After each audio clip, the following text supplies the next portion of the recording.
তুমি যদি আমার সঙ্গে না খাও তাহলে আমি খুব অপমানিত বোধ করব। ধন্যবাদ কবির, কিন্তু আমি সত্যিই মদ খেতে পারি না, আর আমি কথা দিচ্ছি যত তাড়াতাড়ি সম্ভব আপনার টাকা ফিরিয়ে দেব। আমার টাকার কোনো দরকার নেই।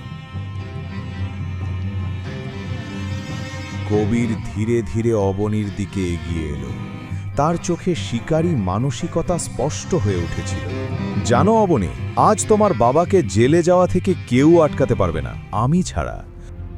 চলো, মাত্র একটা ড্রিঙ্কটা নাও, চেকটা নাও আর চলে যাও।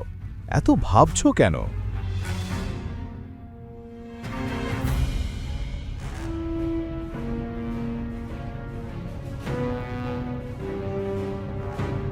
কবির, আমি যদি এই ড্রিঙ্কটা শেষ করি তাহলে আপনি আমাকে চেকটা দেবেন, তাই তো? অবশ্যই, টাকা এমন বড় কোনো ব্যাপার নয়।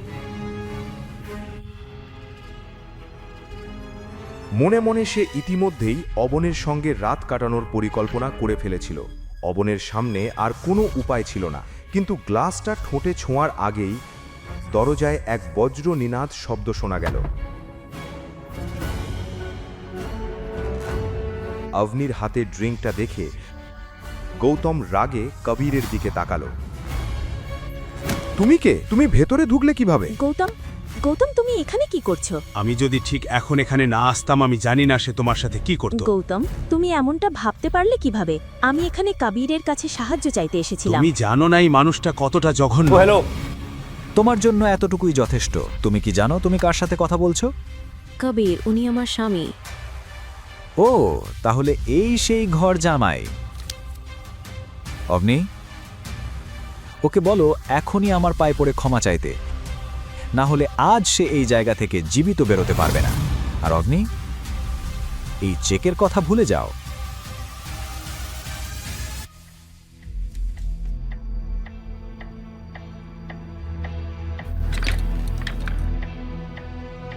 জানো, 3 বছর আগে একজন লোক তোমার মতোই আমার কেবিনে ঢোকার চেষ্টা করেছিল। আজ পর্যন্ত তার পরিবার তার লাশ খুঁজছে।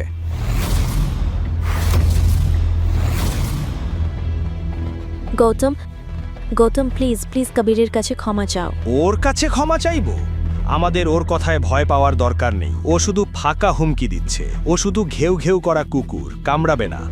কুকুর? তুমি 2 টাকার ঘর জামাই। এখন দেখো এই কুকুর কি করে। আজ যদি তোমার চামড়া না ছাড়ায় তাহলে আমার নাম কবির আনন্দ না। গৌতম! হ্যালো ইন্সপেক্টর শিবা, আমি কবির আনন্দ বলছি। এক্ষুনি লোকেশনে আসুন, আমাকে কাউকে শায়েস্তা করতে হবে। আর অবনী, এই চেকের কথা ভুলে যাও। আজও জেলে যাবে। কবির, কবির, আমি গৌতমের হয়ে তোমার কাছে ক্ষমা চাইছি, প্লিজ। না অবনী, আজ তাকে জেলে যাওয়া থেকে কেউ আটকাতে পারবে না। আর তারপর তুমি শুধু আমার হবে। গৌতম, তুমি কি করছো?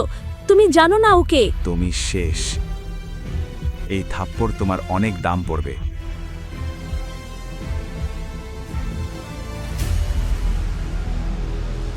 ড্যাড, এই কুকুরটা আপনার ছেলেকে থাপ্পড় মারার সাহস করেছে। তার বাবার অবস্থা দেখে কবিরের চোখ বিস্ময়ে বড় হয়ে গেল। সে কিছু বোঝার আগেই কনস্টেবলরা তাকে ধরে হাতকড়া পরিয়ে মাটিতে হাঁটু গেড়ে বসিয়ে দিল। ইন্সপেক্টর, আপনার কি মাথা খারাপ হয়ে গেছে? মিস্টার কবির আনন্দ, আমি আপনাকে এবং আপনার বাবাকে মানুষকে লুট করা, প্রতারণা করা এবং অনেক মেয়ের জীবন নষ্ট করার অভিযোগে গ্রেফতার করছি। ড্যাড, উনি কি বলছেন? শেখর আনন্দের শুকিয়ে যাওয়া, হেরে যাওয়া মুখটাই সব বলে দিচ্ছিল। অবনী এখনো বুঝতে পারছিল না। ইন্সপেক্টর স্যার, ও আমার স্ত্রীকে এটা জোর করে খাওয়ানোর চেষ্টা করেছিল। এতে ড্রাগ মেশানো ছিল। প্লিজ এটা চেক করুন। এটা শুনে ইন্সপেক্টর তার রুমাল বের করে ড্রিঙ্কটা পরীক্ষা করলেন। তিনি তরলের একটু অংশ কাপড়ে ঢাললেন। কয়েক মুহূর্তের মধ্যেই রুমালটা গাঢ় নীল হয়ে গেল এবং সবাই স্তব্ধ হয়ে গেল। আপনি ঠিক বলেছিলেন মিস্টার গৌতম। এই ড্রিঙ্কটাতে ট্রায়াজোল্যাম নামে একটা খুব বিপজ্জনক ড্রাগ আছে। কনস্টেবলরা বাবা ছেলেকে প্রমাণ সহ নিয়ে যাও। কিছুদিন জেল খাটলে এদের মাথা ঠিক হয়ে যাবে। আপনি এটা করতে পারেন না। আমি এখনই কমিশনারের সাথে কথা বলবো। ড্রিঙ্কটাতে ড্রাগের কথা শুনে আভনির পায়ের নিচ থেকে মাটি সরে গেল। আজ কবিরের অন্ধকার কাজের ফল সে পেয়ে গেল।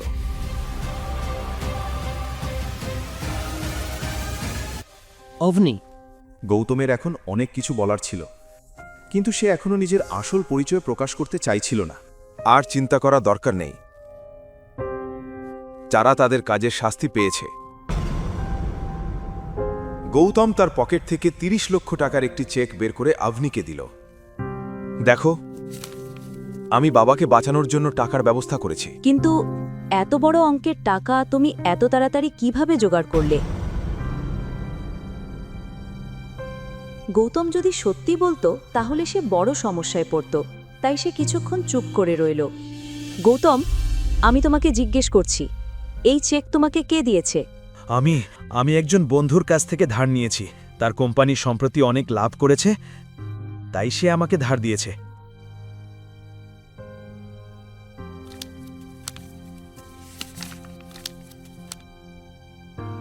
অবনি অবাক হয়ে চেকটার দিকে তাকিয়েছিল।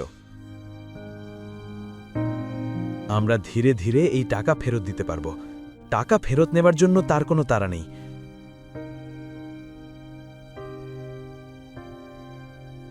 অবনি, আমাদের কাছে মাত্র ৪০ মিনিট আছে। আমাদের শোরুমে যেতে হবে, অন্যরা নিশ্চয়ই আমাদের জন্য অপেক্ষা করছে। এদিকে অনিল আর গীতা শোরুমের এক কোণে বসেছিল। দুইজন শক্তপোক্ত গার্ড তাদের ঘিরে রেখেছিল। সবাই ম্যানেজারের নির্দেশের অপেক্ষায় ছিল। এদিকে ম্যানেজার ইতিমধ্যেই কমিশনারকে শোরুমে আসতে বলেছে। আর মাত্র 10 মিনিট বাকি, আর তোমাদের জামাই আর মেয়েও নেই। আমার মনে হয় না তোমরা টাকা দিতে পারবে, তাই জেলে যাবার জন্য প্রস্তুত হও। আপনি মা, তুমি কি টাকার ব্যবস্থা করতে পেরেছো? আমার বুক ধড়ফড় করছে।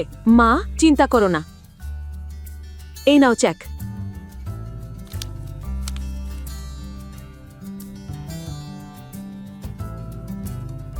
দেখলে, আমি বলেছিলাম কবির অবশ্যই আমাদের সাহায্য করবে।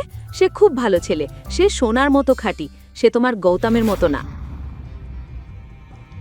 গৌতম, এই চেকটা দেখছো? এটা তোমার অবস্থার অনেক উপরে। কবির আমার মেয়ের বন্ধু। আজই তোমার আর আমার মেয়ের ডিভোর্স হওয়া উচিত। এখন আমি আমার মেয়ের জীবন তোমার মতো অকর্মা মানুষের সাথে দেখতে পারি না। গল্পের বাকি অংশ জানতে দেখুন পরের এপিসোড শুধু পকেট এফএম-এর ইউটিউব চ্যানেলে। আর রয়্যাল ওয়ারিসের সব এপিসোড শুনতে বর্ণনায় দেওয়া লিঙ্ক থেকে পকেট এফএম অ্যাপ ডাউনলোড করুন।